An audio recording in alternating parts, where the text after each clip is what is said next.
Yeah, 100%.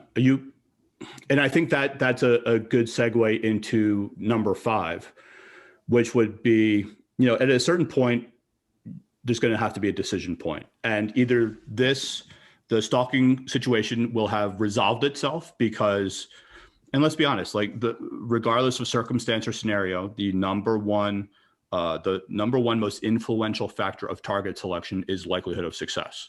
And most stalkers will, if they can't get to you, they're going to transfer to someone who is more likely to reciprocate either their interest or who they know that they can actually access.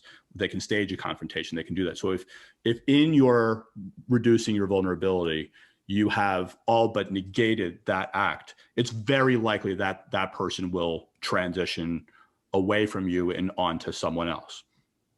But if they don't, that is the time to file charges, to get a temporary restraining order, and you're going to take that file with all of those documents, and you're going to have the reports that are provided to you by those whose help you have sought, and you are going to have a very compelling case to present to a legal advocate for your concern. It's important, Spencer, for folks to know, like, what do we know about getting in the mind of a stalker? What we really know is nothing.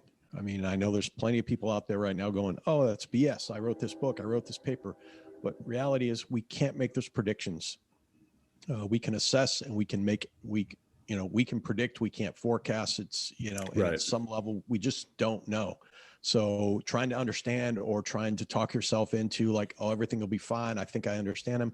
You're right. There's a point where there's a decision. It's like, enough is enough. I mean, I've done, Spencer, I've done the steps. I'm at a point. I need my life. I need to do something, and I need that legal assistance to step in and help set up some parameters and boundaries. I think I heard this on your podcast, and correct me if I'm wrong, but they were talking about how assessing risk and predicting risk is kind of very similar to how a doctor assesses that you have high blood pressure, high cholesterol, and that you're at risk of a heart attack.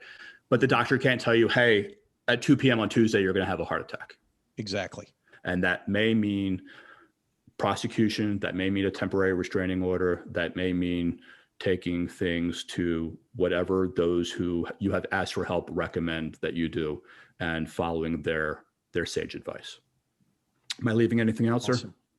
Nope. I guess the other thing too is, to underscore, like, don't feel guilty. It is not your fault. 100%.